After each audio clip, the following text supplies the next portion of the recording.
യമനിലെ നിമിഷപ്രിയയുടെ കാര്യമാണ് വലിയ ചർച്ചാ വിഷയമായി നിൽക്കുന്നത്. നിമിഷപ്രിയ തൂക്കിക്കൊല്ലുമെന്നാണ് പറഞ്ഞിരുന്നത്. പക്ഷേ അവസാന നിമിഷത്തിൽ ആ തീരുമാനം ഒന്ന് മരവിപ്പിച്ചിട്ടുണ്ട്. അതായത് രാജ്യങ്ങൾ തമ്മിലുള്ള ചർച്ചയല്ല, നമ്മുടെ ഇവിടുത്തെ മതപണ്ഡിതരും അവിടുത്തെ മതപണ്ഡിതരും തമ്മിൽ നടത്തിയ ചർച്ചയാണെന്ന് പറയപ്പെടുന്നു. എങ്ങനെ വിലയിരുത്തുക? അങ്ങനെയാണെങ്കിൽ ഇന്ത്യ പാകിസ്ഥാനും തമ്മിലുള്ള പ്രശ്നം ഒന്ന് അവസാനിപ്പിച്ചുകൂടായിരുന്നോ? ഇവിടുത്തെ മതപണ്ഡിതർ പാകിസ്ഥാനിലെ മതപണ്ഡിതരോട് സംസാരിച്ചാൽ യുദ്ധമൊന്നും ഉണ്ടാവത്തില്ലായിരുന്നല്ലോ. അത് ശരിയാണ്. അതങ്ങനെ പ്രചരിപ്പിക്കുകയാണ് എന്ന് പറയാൻ എനിക്കൊരു മടിയില്ല. കാന്തപുരം അബൂബക്കർ മുസ്ലിയാർ അദ്ദേഹം ഇടപെട്ടിട്ടുണ്ട്. അദ്ദേഹത്തിൻ്റെ ഇടപെടലിനെ നമ്മൾ ആദരിക്കുന്നു.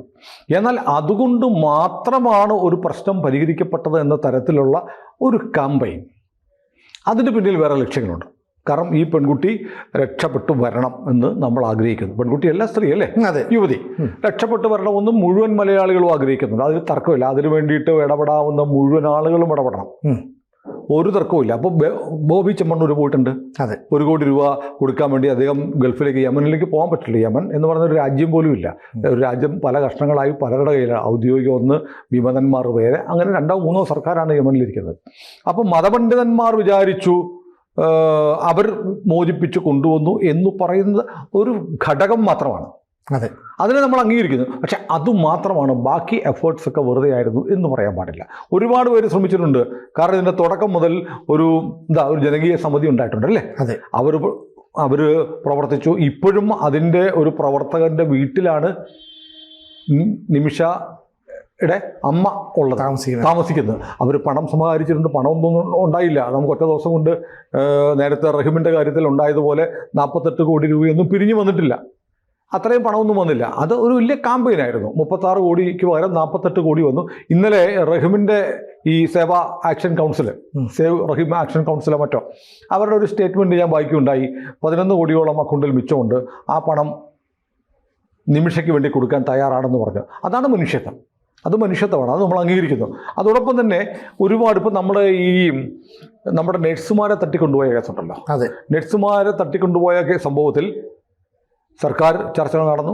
അത് സർക്കാർ വേറൊരു മീഡിയേറ്ററെ ഉപയോഗിച്ചിരുന്നു. ആ മീഡിയേറ്ററെ കൂടെ ഉപയോഗിച്ചിട്ടാണ് ഈ ചർച്ച അവസാനം അതിൻ്റെ റിസൾട്ട് ഉണ്ടായി. ഒരു IS-ൻ്റെ ഭീകരരുടെ കയ്യിൽ നിന്ന് കിട്ടി. ആ മീഡിയേറ്റർ ആരാണെന്ന് കേന്ദ്ര സർക്കാരും പറഞ്ഞിട്ടില്ല, ആരും പറഞ്ഞിട്ടില്ല. ഒരു പുരോഹിതനെ, ക്രൈസ്തവ പുരോഹിതനെ തട്ടിക്കൊണ്ടുപോയി. ഓർക്കുന്നില്ലേ? അവരെയൊക്കെ മോചിപ്പിച്ചത് നയതന്ത്ര ബന്ധങ്ങളുണ്ട്. പക്ഷെ നയതന്ത്ര ബന്ധങ്ങൾ മാത്രം പോരാതെ വരും എപ്പോഴാണ് ഇതുപോലെ തമ്മിൽ കൊന്ന് നശിച്ച് വെണ്ണീറായിക്കൊണ്ടിരിക്കുന്ന, പരസ്പരം മതത്തിൻ്റെ പേരിൽ, മതത്തിലെ ശാഖകളുടെ പേരിൽ തമ്മിൽ കൊന്നുകൊണ്ടിരിക്കുന്ന രാജ്യങ്ങളിൽ ഡിപ്ലോമസിക്കുന്ന ചിലപ്പം എത്താൻ പറ്റാത്ത തലങ്ങളിലേക്ക് കാന്തപുരത്തെ പോലെയുള്ള ആളുകൾക്ക് എത്താൻ പറ്റും. അദ്ദേഹത്തിൻ്റെ എഫേർട്ടിനെ നമ്മൾ മാനിക്കുന്നു. പക്ഷേ അത് പറഞ്ഞു വരുമ്പോൾ ഇതിന് ഒരു പിരമിഡ് പോലെയാണ്. ഒരുപാട് അതിന് അടിത്തറയുണ്ടാക്കി ശ്രമിച്ച് ഇവിടെ വരെ എത്തിയിരിക്കുകയാണ്. അത് നമ്മൾ കാണണം. അപ്പോൾ ഇത് തലാലിൻ്റെ കുടുംബമായിരുന്നു, കൊല്ലപ്പെട്ട തലാലുണ്ടല്ലോ, അയാളുടെ കുടുംബമായിരുന്നു ഇതുവരെ മാറി നിന്നിരുന്നത്. ഞങ്ങൾ ഈ ബ്ലഡ് മണി, ചോരപ്പണം വാങ്ങാൻ ഞങ്ങൾ തയ്യാറല്ല, എൻ്റെ $10 ലക്ഷം മറ്റോ അവർ ഡിമാൻഡ് ചെയ്തിരുന്നത്. അത് തയ്യാറല്ല എന്ന നിലപാട് അവർക്കുണ്ടായിരുന്നു. അതിപ്പോൾ കാന്തപുരം ബന്ധപ്പെട്ടിട്ട് അവിടുത്തെ സൂഫി ളുമായുമൊക്കെ ബന്ധപ്പെട്ട് സംസാരിച്ച് ഈ കുടുംബത്തെ സംസാരിപ്പിക്കാൻ തയ്യാറാണ് എന്ന തരത്തിലേക്ക് കൊണ്ടുവന്നു എന്നാണ് പറയുന്നത്. അപ്പോൾ അതൊരു വലിയ എഫേർട്ടാണ്. നമ്മൾ അതിനെ ലഘൂകരിക്കുന്നില്ല. പ്രത്യേകിച്ച് യമൻ പോലെയുള്ള ഒരു രാജ്യത്തിൻ്റെ ഇപ്പോഴത്തെ സാഹചര്യത്തിൽ സർക്കാരിന് പരിമിതികളുണ്ട്.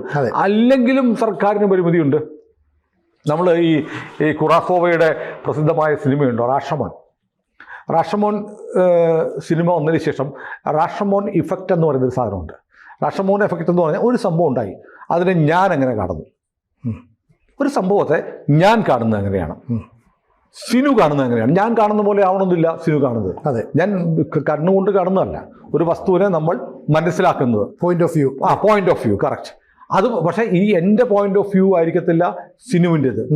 ഈ എൻ്റെയും സിനുവിൻ്റെയും പോയിന്റ് ഓഫ് വ്യൂ ആയിരിക്കില്ല യഥാർത്ഥത്തിൽ നടന്നത് അല്ലേ. അതെ, യഥാർത്ഥത്തിൽ നടന്ന ഒരു സംഭവത്തെ 2-3 തരത്തിലാണ് നടന്നത്. ഇപ്പം നോക്കൂ, നിമിഷപ്രിയയുടെ കുടുംബം കാണുന്നത് എന്താണ്? ഇവിടുന്ന് ജീവിക്കാൻ വേണ്ടി നെക്സ്റ്റ് ആയിട്ട് അവിടെ പോയിട്ട് ഈ തലാൽ എന്ന് പറയുന്ന ഒരാളുമായി ചേർന്ന് അയാൾക്കൊരു സ്പോൺസറെ വേണം. സ്പോൺസറുടെ പേരിൽ ആശുപത്രി ക്ലിനിക്കോ മറ്റോ തുടങ്ങി. പിന്നെ ഒരു വിവാഹം കഴിച്ചു എന്നൊരു ഡോക്യുമെന്റ് ഉണ്ടാക്കിയാൽ കുറച്ചുകൂടെ മെച്ചപ്പെട്ട സൗകര്യങ്ങളും ഒക്കെ അവിടെ കിട്ടും. അപ്പോൾ അവർ ഡോക്യുമെന്റ് ഉണ്ടാക്കി. ആ ഡോക്യുമെന്റ് ഉണ്ടാക്കി കഴിയുമ്പോൾ തലാൽ ഞാൻ ഭർത്താവാണെന്ന് പറഞ്ഞ് അധികാരം കാണിക്കാനും ദുരുപയോഗപ്പെടുത്താനും പലതരത്തിൽ ദുരുപയോഗപ്പെടുത്താനും ശ്രമിച്ചു.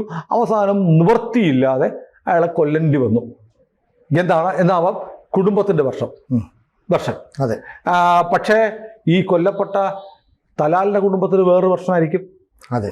ഇങ്ങനെ അന്യനാട്ടിൽ നിന്ന് വന്നു, ഞങ്ങൾ സഹായിച്ചു കഴിഞ്ഞപ്പോഴത്തേക്ക് എന്തോ ഒരു ചെറിയ പ്രശ്നം ഉണ്ടായെന്നും പറഞ്ഞ് ഇങ്ങനെ ചെയ്യാവോ, കൊന്ന് കഷണങ്ങളാക്കി വാട്ടർ ടാങ്കിലോ മറ്റോ വിട്ടു. ശരിയല്ലേ? അതെ. അത് സമൂഹം കാണുന്നു അങ്ങനെയായിരിക്കാം. എന്തൊരു ക്രൂരതയാണ് ചെയ്തത്, ഇങ്ങനെയൊക്കെ ചെയ്യാമോ?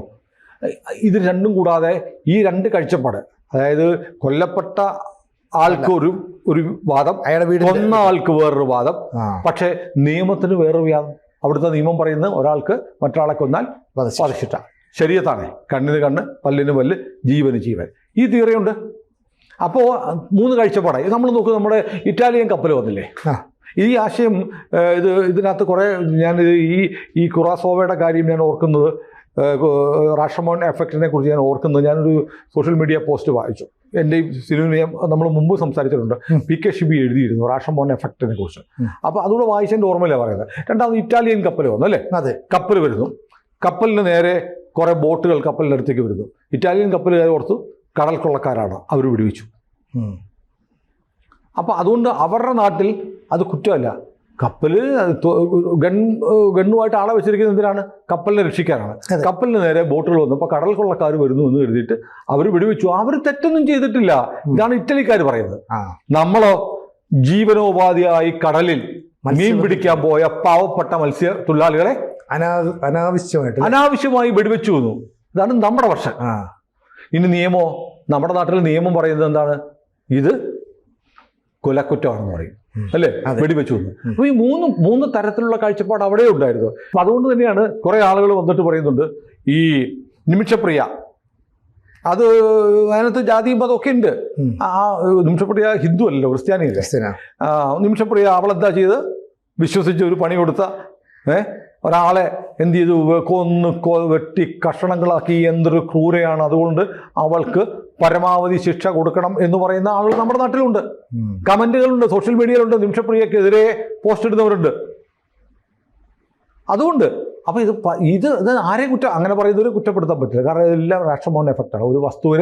ഒരു വസ്തുതയെ ഒരു സംഭവത്തെ നമ്മൾ എന്ത് പല ആംഗിളിൽ കാണും. അപ്പോൾ ഇതിനിടയ്ക്കൊന്ന് ഡ്രൈവ് ചെയ്തൊരു സാധനം എടുക്കുക എന്നുള്ളതാണ്. ഇപ്പോൾ റഹീമിൻ്റെ കേസ് നോക്കൂ. റഹീമിൻ്റെ കേസിൽ നമ്മളെല്ലാം, റഹീം 19 വർഷം കഴിഞ്ഞു ഇവിടുന്ന് പോയിട്ട് ജയിലിലാണ്. അയാൾക്ക് വധശിക്ഷ നടപ്പാക്കാതിരിക്കാൻ വേണ്ടി നമ്മൾ മലയാളി എല്ലാം കൂടെ ഒന്നു ചേർന്നു പണം സമാഹരിച്ച് കൊടുത്തു. കോടതി വിടുന്നില്ല.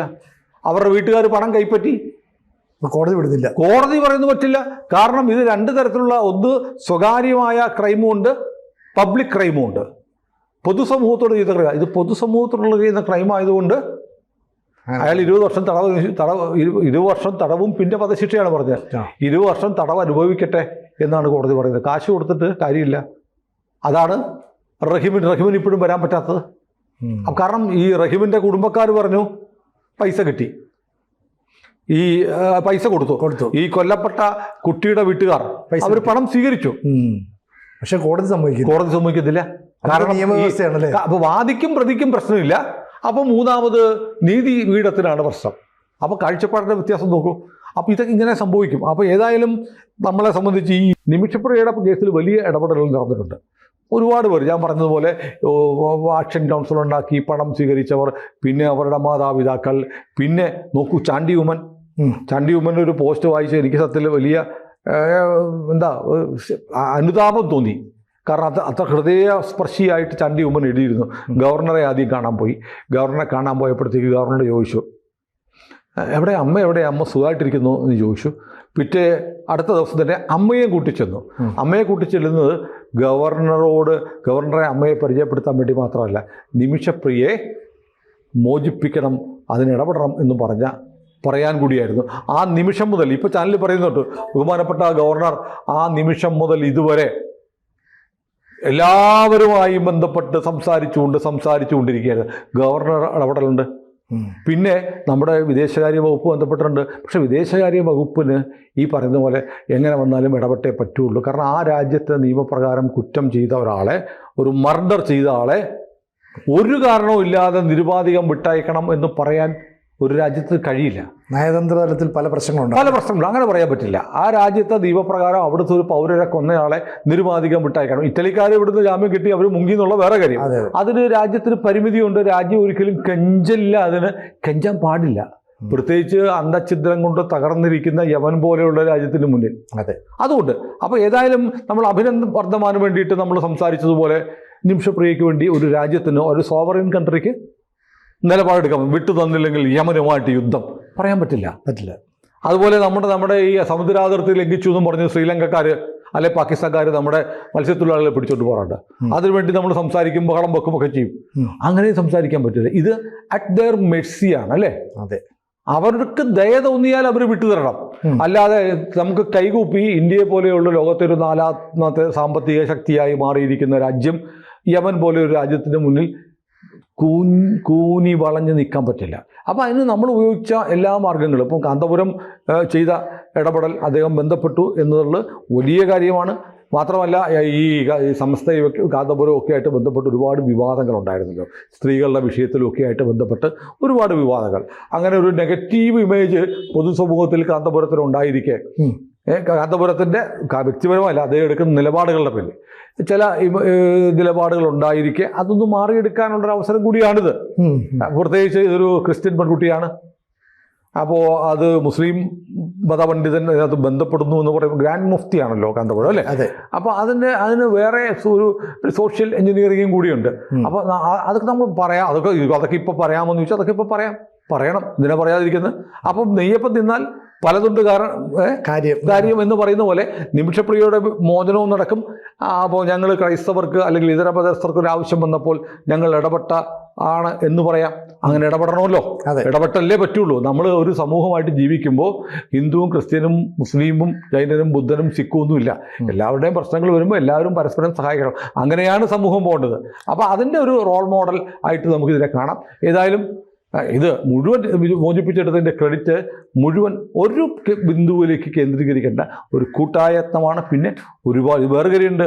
അപ്പോൾ ആ യുവതി തിരിച്ചു വരട്ടെ എന്ന് അവരുടെ വീട്ടുകാർ, മക്കൾ, നാട്ടുകാർ, ബന്ധുക്കൾ, ഒരു പരിചയമില്ലാത്ത ഒരുപാട് മലയാളികൾ ആഗ്രഹിച്ചിട്ടില്ലേ? അതെ, അവരുടെ പ്രാർത്ഥനയ്ക്കും ഫലമുണ്ട്.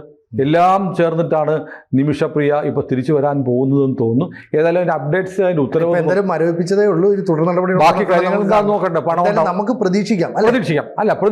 അപ്പോൾ പോസിറ്റീവായിട്ട് തന്നെ നാളെ നടക്കേണ്ടത് മരവിപ്പിച്ചല്ലോ. അതെ, അപ്പോൾ പോസിറ്റീവാണ്. കാന്തപുരത്തിൻ്റെയൊക്കെ ഇടപെടൽ തുടർന്നും ഉണ്ടാവട്ടെ. സർക്കാർ കൂടെയുണ്ട്. കേരള മുഖ്യമന്ത്രി ഒരുപാട് കാര്യങ്ങൾ ചെയ്തിട്ടുണ്ട്, ബന്ധപ്പെട്ടിട്ടുണ്ട്. രാഷ്ട്രീയ ഗവർണർ ചെയ്തിട്ടുണ്ട്, വിദേശകാര്യ വകുപ്പ് ബന്ധപ്പെട്ടിട്ടുണ്ട്, എല്ലാവരും ചെയ്തിട്ടുണ്ട്. സുപ്രീം കോടതി പറഞ്ഞു പരിമിതിയുണ്ട്, എന്ത് ചെയ്യാൻ പറ്റും? നമ്മുടെ സംവിധാനങ്ങൾ നിസ്സഹായമായി പോകുന്ന ചില ഘട്ടങ്ങളുണ്ട്. ഏതായാലും മതം ലോകത്തെ നന്നാക്കാനുള്ളതാണെങ്കിൽ വളരെ നല്ലതാണ്. നമുക്ക് എല്ലാ യുദ്ധങ്ങളും എല്ലാം ഒഴിവാക്കാം. സർവനാശത്തിൻ്റെ വിത്തുവാകുന്നത് ആവാതിരിക്കട്ടെ മതങ്ങൾ. ഇതുപോലെ സാഹോദര്യത്തെ ഊട്ടി ഉറപ്പിക്കാനും മനുഷ്യനെ ജീവിതത്തിലേക്ക് തിരിച്ചു കൊണ്ടുവരാനും മതങ്ങൾക്ക് കഴിയണം. അത് കഴിയും എന്നതിൻ്റെ ഒരു തെളിവായിട്ട് വേണമെങ്കിൽ എടുക്കാം. പക്ഷേ അപ്പോഴും പറയുന്നു, അദ്ദേഹത്തിൻ്റെ ഇടപെടൽ പ്രശംസനീയമാണ്, സ്വാഗതാർഹമാണ്. അത് അങ്ങനെയാണ് വേണ്ടത്. പക്ഷെ അത് മാത്രമായി ചുരുക്കി കാണരുത്. എല്ലാവർക്കും അതിൻ്റെ പങ്കുണ്ട്. അദ്ദേഹത്തിൻ്റെതായ പങ്കുണ്ട്. കൂടുതൽ വാർത്തകളും വിശേഷങ്ങളും നിങ്ങളിലേക്ക് എത്താൻ ABC മലയാളം സബ്സ്ക്രൈബ് ചെയ്യുക, ബെൽ ബട്ടണും അമർത്തുക.